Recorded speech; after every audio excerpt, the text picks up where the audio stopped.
a dream for me to play in the NBA. I want to be one of the greats. There is the man of the hour in probably the most anticipated debut of any first-year athlete in any sport. LeBron James' first shot is good. It didn't take him too long. Here he comes the other way. There's your first James jam. This is getting out of control. He's not disappointing me, I'm telling you right now. 25 points, 9 assists. He's going to be a great player in this league. LeBron made his debut on this date 18 years ago, and since then he's become the third leading scorer in NBA history behind only Kareem and Karl Malone. Here are all the buckets he has scored throughout his career, and if he stays healthy, he's likely to pass Malone later this season. Look at that. It's incredible. It's crazy. He's still going. We came in the same year. I just started my second career. I mean, did your shot chart look But it didn't look close to that. Yeah, I'm sure it was close. All right, back with Perk, Chene, and Zach Lowe's coming in soon. LeBron is a game-time decision to play tonight against the Cavaliers per Frank Vogel, but he has had a very memorable career. And I want to know from each of you what your favorite LeBron moment was over the course of his career. And I know it's still going. I know it's not over yet, but Perk, I'll start with you. I know it's a lot, but I'm going to go with 2006 Eastern Conference Finals, Game 5, right, against the Detroit Pistons. This was LeBron James' coming out party. This is when he took over the NBA as the best player. 25 straight points in the fourth quarter, going against one of the stingiest defenses ever in the game of basketball, and he dominated them in great fashion. And my favorite moment from LeBron James's career is probably the photo. And real hoopers, everyone knows exactly what that photo is, right? We think, sort of looking at it, oh, it was a lob. Actually, it was sort of a bounce back by D-Wade. This moment to me just solidified, I want to run and play at a high level. That nice little bounce. A lot of people think it was like him throwing it in, but no, that's even harder level of difficulty. And we got the best photo ever. Now every two people playing on a court want to recreate that. Absolutely, like this. Hey, Zach Lowe, what's your favorite moment? Nobody picked the block? How could nobody pick the block? Nobody picked Game 6 in Boston in 2012? Me too. No, I'm not picking either. I'm going under the radar. Everybody remembers Ray Allen's shot to tie Game 6 of the 2013 Finals. What people don't remember is the Heat going into that fourth quarter down by 10, facing a home loss, a finals loss where they're going to be branded a disappointment, a one-trick pony. And LeBron James scored or assisted on 17 straight points and 29 of Miami's 38 points over the rest of the game to come back and win in overtime. If you take 15 minutes and watch that, it's one of the great sustained examples of sports excellence ever. It's post-ups, it's pick and rolls, it's passing, it's jump shots, it's fast breaks, and his defense, my God, peak LeBron on defense was everywhere. Go back and watch that 17 minutes of basketball. It's incredible. So I'm going with that because it's a little under the radar. Well, this Perk and Zach bromance might be replacing RJ and Perk, and I like it. All right, well, since Zach brought it up, I'll mention it. Let's take a look at the block. Let's just do it. I mean, I can't say it's my favorite, but it's certainly the most memorable. My family was in the building that night. My goodness. I mean, that belongs on posters. I mean, incredible. Cleveland, that one was for you. That one was special. Shout out to the Queen, Doris Burke. All right. Hey, Big Perk. Let's get it. Let's get it. All right, so now that we're over at the big LED board, let's debut a new segment just for you, my friend. I got a segment. Let's get it. Can you tell us about this segment? Yeah, I'm going to tell you all about it. Look, let's get it, right? I'm honoring and giving flowers to the guys that are getting it out the trenches, getting it out the mud, that's doing things that don't show up in the stat sheet. If you're cute and sassy, then damn it, this ain't for you. All right. Let's get it. Let's get it. Let's start it off. Mitchell Robinson and Joel Embiid. You see him, huh? He's fighting Joel Embiid, takes an elbow. He don't give up. I'm going to get this ball. He gets the jump ball. He goes to the center, then he wins it. Look at him battling the big fella. Look, you can't touch it. This is coach's porn right here. This is what you want to see right here. You see him battling this. Look at it. That's what I'm talking about. This is culture right here. Next up, we're going to the Rockets. All right. We're going to the Rockets. The Alperen rookie. Şengün. I don't want to say his name. I'm going to call him the Big Turkey. Alperen Okay? Şengün. Look at him. Diving on the floor. Kicking it up to Tate for the good spin move. Look at the spin move right here. Two hands snatching the screws out the rim. That's what we going with, guys getting it out the mud right here. This is what coaches want to see. This is what I built my career on. There's nothing cute and sassy about that. Nothing cute and sassy about it. Is there anything cute and sassy about this one? Nah, not at all. Let's And go you to know New we've been York. talking about the Knicks. Let's talk about Fournier, the culture, right? The culture. Look at him playing the passing lane. Kick ahead to Obi Toppin, right? Obi Toppin gets the lay-in. It don't stop then. They try to kick it ahead, the Celtics do. Look at Evan Fournier putting his body on the line, taking the charge. There we go. See what I'm saying? This is why I say the Knicks will beat the Nets right now, because the culture, look at the passion. Shout out to Tom Thibodeau, and let's get it. No, I mean, let's get it. Tom Thibodeau. Let's get it. He's getting it. Can you get after it? Yesterday we saw the crossover, but Yeah, I was out of breath. I was out of breath. but your shoulder's all right though. Everything cool. All right, just making sure. I'm wondering, if there's anything specific that you may have in your bag for us today. Is there anything? No, not. He's like, let's not get it. Yeah. No. I mean, It's a rest day, a day in between. All right, we're gonna get some treatment. You're gonna get in the cold tub, the That's ice tub a little bit. Day. I actually hit the floor. I hit the wall. You know what I mean? Yeah, Did a little something. did. It's not a I back to checked on back. the wall, though. It's not okay. a back to back today. It's not a back-to-back. Not a Okay. back-to-back. It's not a back-to-back. All right, fine. We'll let you have this one. ESPN. We now welcome in 2021 Rookie of the Year, Charlotte guard LaMelo Ball. LaMelo, thanks so much for joining us on NBA Today. Thank you for having me. Yeah, we're excited. You've described yourself, LaMelo, as one of one, something rare. And your passes this year, they have been rare. Do you have a favorite pass this year that you've dished out? Favorite pass this year? To be honest, nah, not really, not yet. I don't have one, but hopefully we can make one. Whatever pass the other guy makes, right? That's got to be your favorite, the ones that go in? Yeah, definitely. Absolutely. It's all about winning. Well, one thing that certainly separates you is that I'm not sure that any other players get to call Michael Jordan Uncle. When did you get the green light for that? What does he call you? That feels like a nickname you should be using at a barbecue at his house every weekend. Nah, right when I met him, for real, it was just that feeling, that love. So yeah, that's what it was. And it's whatever, what he called me. Did you ask him, or was it just like, I feel comfortable, we're going in? Nah, I mean, I just felt comfortable. That's what it felt like, so that's what I called it. Does he call you nephew? No, he called me Mello. Mello. All right. Well, it's still early, but there are 4 teams that were up there for the top spot in the East: the Knicks, the Wizards, the teams featuring the Ball brothers, you and Chicago. So what's that sibling rivalry like with you and Lonzo? Any trash talk there? Nah, like I told him, we just trying to do what's best for us and our team. So he had a good position right now, 4-1, and we had a good position, 4-1. We're going to keep trying to win, and that's most likely what he's going to keep trying to do too. Maybe you can put a friendly wager in for the end, just not for right now. Right. Absolutely. All right, so let's head to Barclays Center, where you had this viral moment with Jay-Z where he appears to ask you if you want to stay in Charlotte forever, and you nodded, but what really went down there? Yeah, nah, I was just saying, we got a game after this, so we going home, and he was saying, where it's at? And we was like, it's in Charlotte. That's how it went. Okay, so the internet heads, the lip readers can calm down? Yeah, you know how that be. Yeah, sometimes you can't get too high, you can't get too low off the internet, LaMelo, isn't that right? All right. Absolutely. So before I let you go, we've got to talk about your lime green suit that just took the internet by storm. How do you top that? How do I top that? I mean, I got a couple other ones just like that for real, but just brighter color. So, I mean, I guess I could wear that too, but it's really just how I'm feeling. That's pretty much what I throw on. You got the pink, you got the orange, you got the blue to match it. Yeah. But do you have a matching car? Do you have a matching car for every outfit?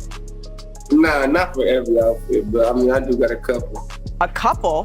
What are we talking about here? I mean, I got a couple suits to match the cars, and I got a couple cars to match the suits. Just some light drip, some light swag there.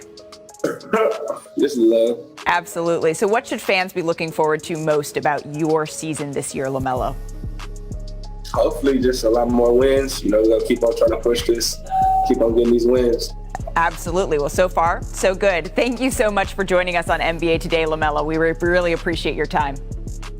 Thank you for having me. Thank you. You can catch LaMelo and the Hornets in action tonight against the Miami Heat on ESPN. And hey, Chene, speaking of that game, I hear you have a little cheat sheet going on?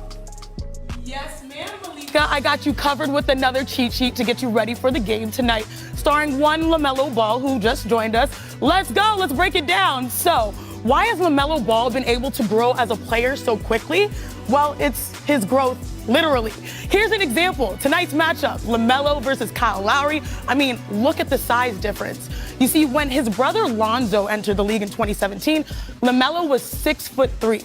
Now in 2021, LaMelo is 6'7". As a point guard, he uses that to his advantage. Give me my numbers, producer Caesar. All right, LaMelo is leading the league in potential assists in transition, thanks to his height and court vision, which means he is most lethal with the ball in his hands on the break while creating for others. All right, give me the tape, quite cool. And also give me Big Perk. Let's break it down. Look at this court vision, and it's with 0 dribbles. Gets the rebound with the size, and that's a dime like we saw Aaron Rodgers last. Absolutely. But look at the guys getting out and running with him because they know that they're going to get the ball. Even when they don't expect it. Look at the anticipation here. It seemed like that would have been a problem for most players, but he read it. And then also, you know, this is his bag. When he has a mismatch in his head at 6'7" as a point guard, 6'3" defender, doesn't matter if it's Marcus Smart. He feels confident enough using his size, shooting 46% from three to be able to get his shot off. So I always say, look out for the youngest siblings because they can be a problem. I agree, but when you say Marcus Smart, you got to say Marcus. Oh, Marcus. That's the way they do it in Boston. Thanks for that tip. A little tip. Thanks for that tip. Trae Young had a rough night in Atlanta's loss to the Wizards last night. 15 points on 17 shots and just 3 free throw attempts. And you can see here several examples of calls he's used to getting prior to this season. He's averaging just over 4 free throws a game, which is down from close to 9 last season. So here's Trae Young after the game talking about that adjustment to the new rule. You got to fight through it and play through it. I mean, obviously, you're not going to change refs as much as some of us would like, but I mean, I feel like we got to adjust just like they got to adjust. So, you got to figure it out. I don't want to get fined too much, but it's frustrating. Trae Young has seen his free throw attempts decrease by more than 4 per game compared to last season. He's tied with James Harden for the most in the league, and Bradley Beal has also seen his attempts go down significantly. So Trae Young is channeling his inner Marshawn Lynch. Zach, does Trae have a point? Trae has a point. Like, first, let's zoom out. Overall, this is super good news for the NBA, right? Like, there was a game, Heat Nets the other day. James Harden drove, hooked Bam Adebayo's arm, and then flailed around and dropped the ball, and no call. And when there was no call, a single tear of joy just streamed down my face. I was so happy. But Trae is a little bit of a different case. Trae has a lot of stuff that looks like he's trying to get fouls. That's just real basketball. Like when he goes around a screen, he likes to slow down. And sometimes guys run into him. That's not his fault. He's slowing down to read the floor, see what defender makes a mistake, see what passes open up, or see if he's to shoot his floater. That's real basketball. If you run into him from behind, that's a foul. That's your fault. Some of the other stuff needs to be legislated out of the game. Look, there are going to be hiccups. It's possible that officials are going overboard right now, but overall, this is definitely good for the NBA, and the players are just going to have to adjust. What do you think, Perk?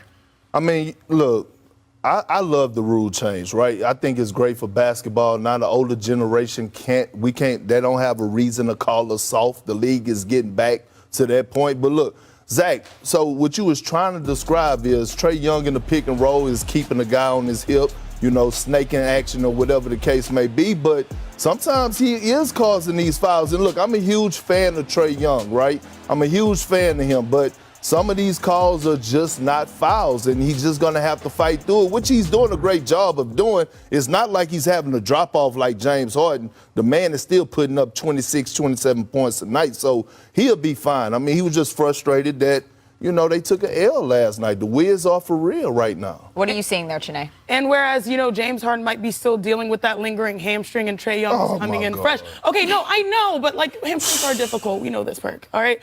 I see this as normal evolution, right? Because the last few years, we've been talking about how most teams and the league overall are scoring so many points, and that's largely due to these rule changes that protect the shooters. Now, as posts, we felt like we've been just put in a box. The hot stove rule was very difficult. You know that, Perk, right? We were taught, you know, in our preseason meetings, you touch a perimeter defender outside of 3 or outside of the paint once, you can't touch them again until they hit the paint. That made it almost impossible to defend.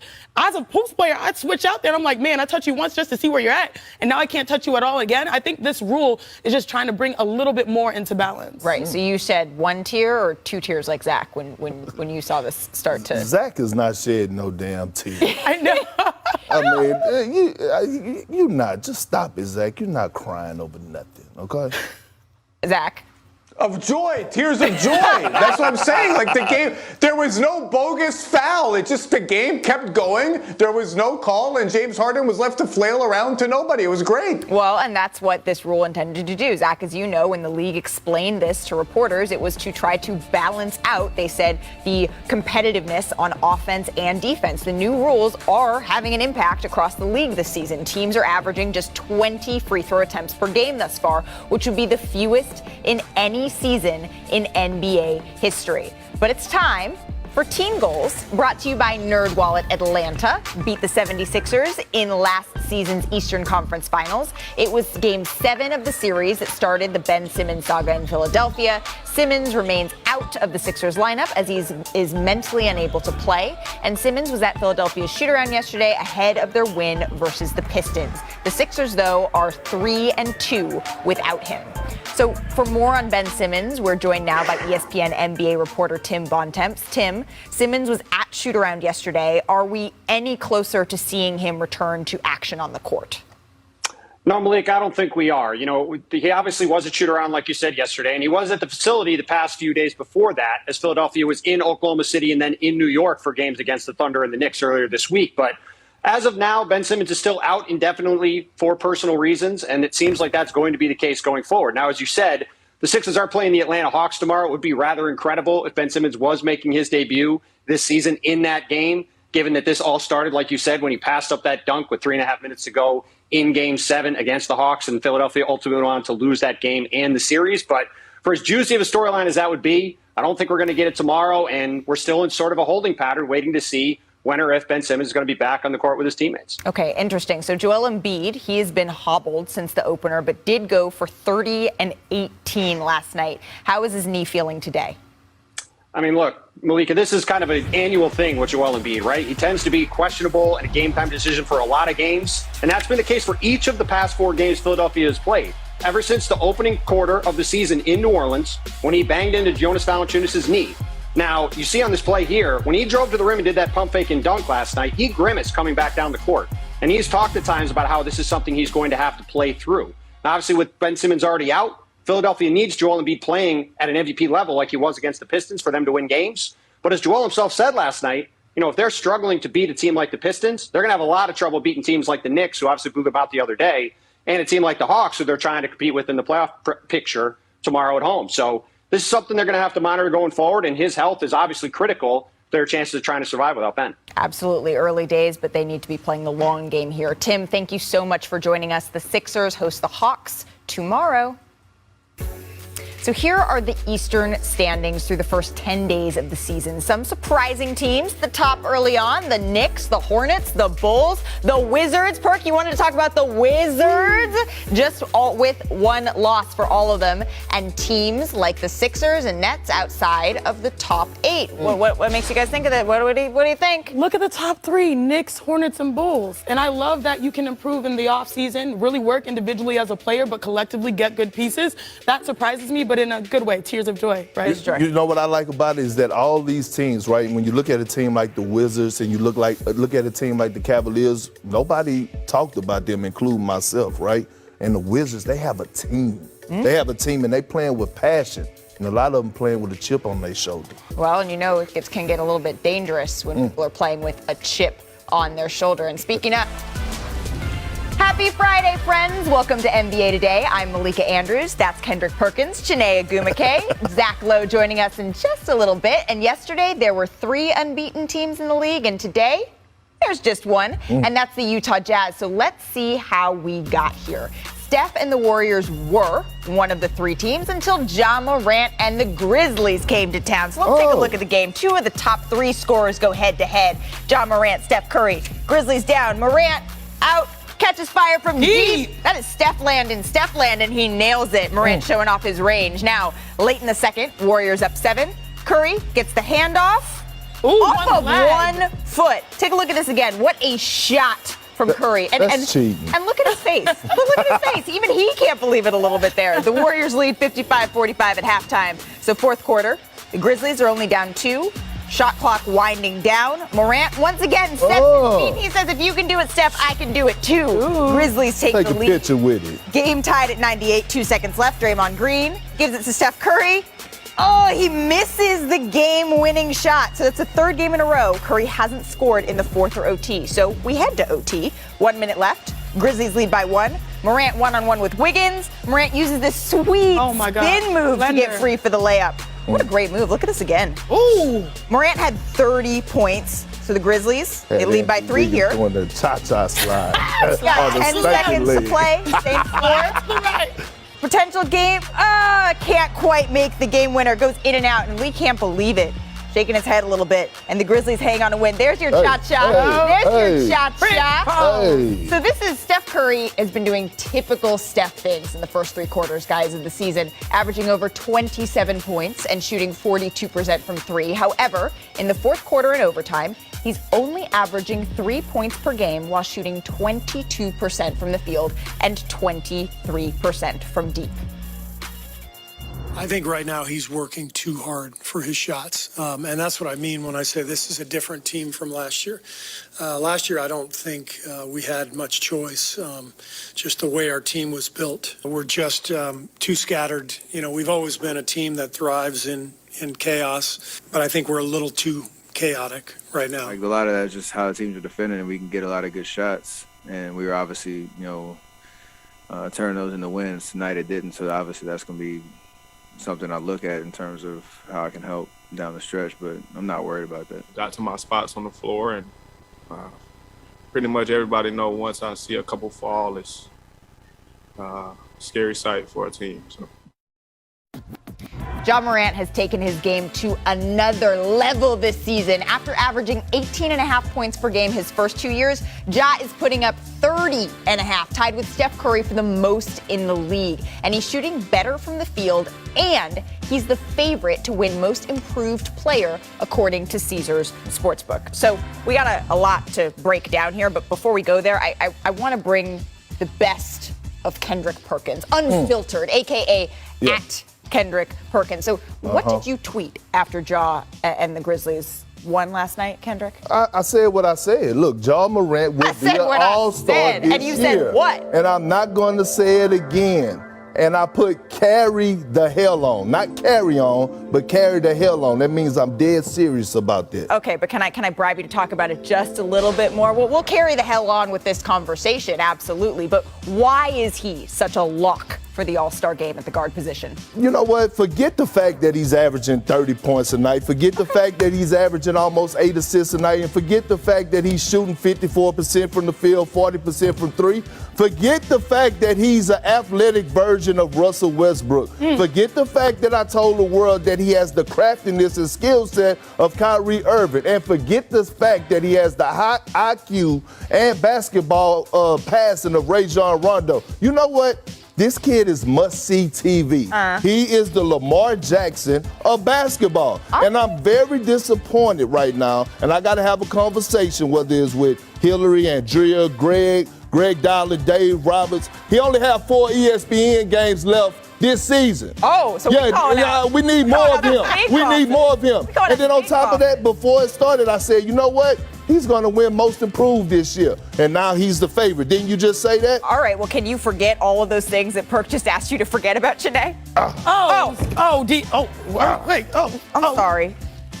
The kicks are clean, so we'll deal with it for a little while. You can keep your feet on my table for right now. Just for now. I will say, to bring it all together, the reason why he's extremely successful right now at this point, Perk, is because he's knocking down the three at the point where people have to respect it, and that's changed the game for him. We've always known that he's athletic and he is Lamar Jackson-esque highlights on every possession.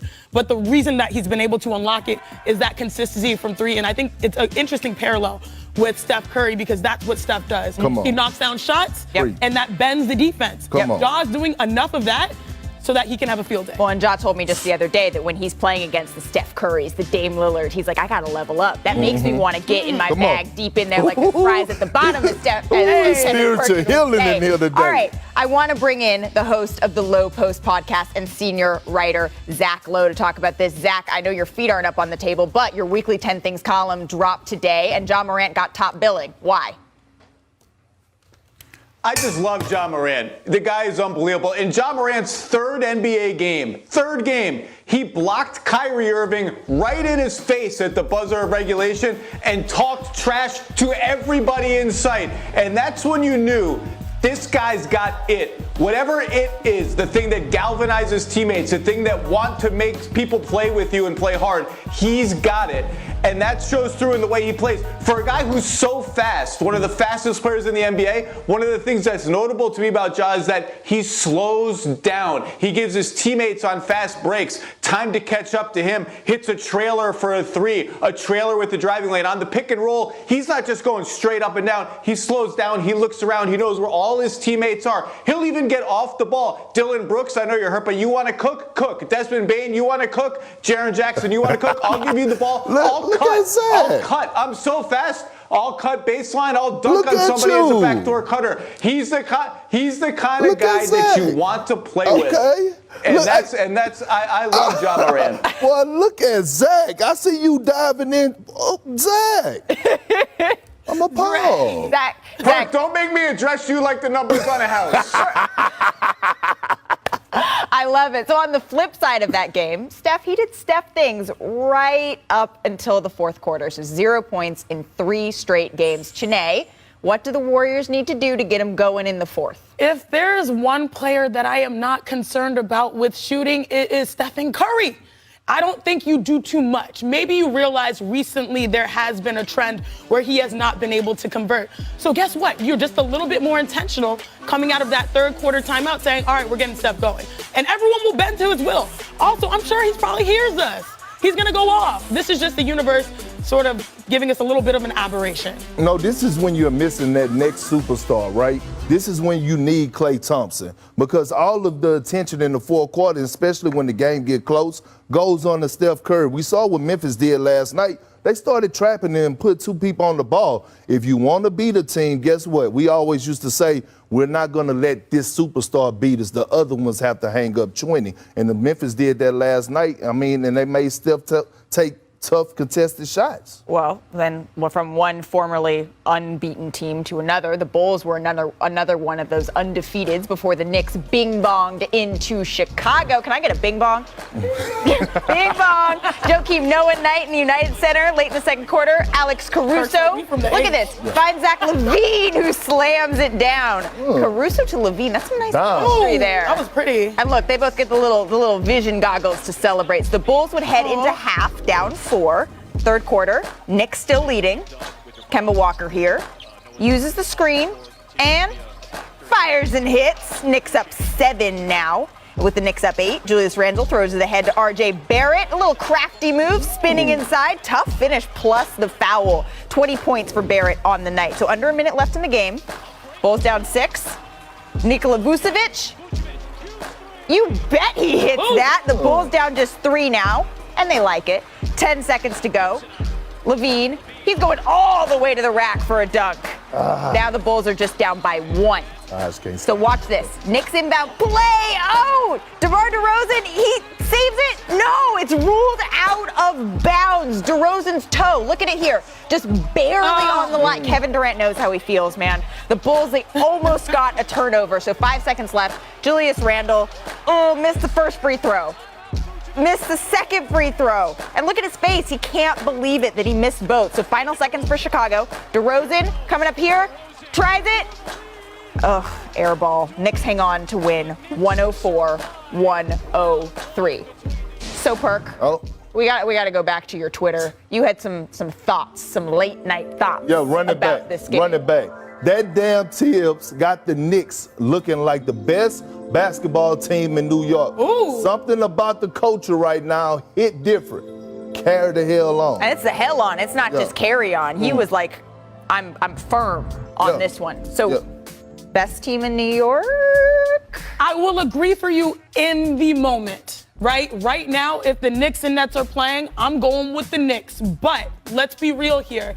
I think that the Nets are playing with house money. These guys that they have, Kevin Durant, James Harden, even LaMarcus Aldridge showed flashes. When push comes to shove, they're going to be capable of turning things on. And so I don't want to say, they are the best. Like, in the moment they are, we have to see how the season ebbs and flows. But I do think that we do need to put some respect on the Chicago Bulls. Big facts. Defensively and offensively. Like, diversifying their personnel on the perimeter, knowing that Zach LaVine is that guy. But then also, they have a very switchable team, Perk. Like, everyone can guard everyone, and they're playing intense. That's why I love the little goggle signals. Like, that's a team that loves each other. You know what I'm saying?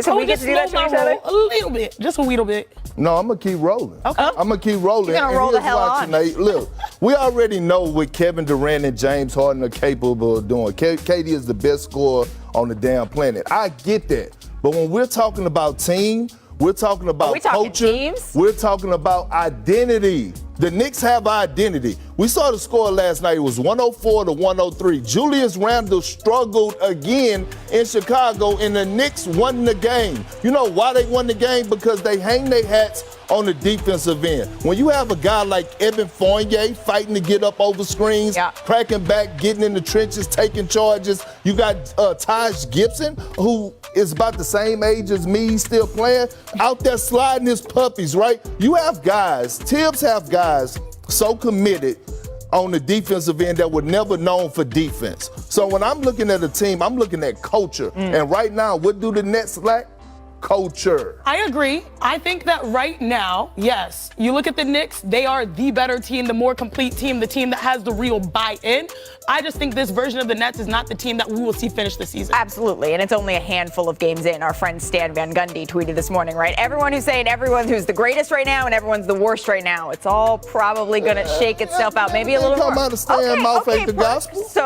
So let's play on your faith and gospel then. Janae said right now she would be taking the Knicks, but wants to see how the season plays out. So in a 7-game series, Perk, who are you taking? Battle of New York. If I'm going right now, I'm going with the New York Knicks. And there's no disrespect to Kevin Durant, but without Kyrie Irving, without the Nets lack toughness, right? They don't have that toughness in the interior. The Knicks have that. And then they have a guy by the name of Derrick Rose that could come in off the bench and show you flashes of his old MVP self. And then you add a Kemba Walker in there with Julius Randle giving you, the Knicks have the more complete team. Zach Lowe, are you hearing all of this? Are you hearing what these folks are saying? Yeah, what do you think?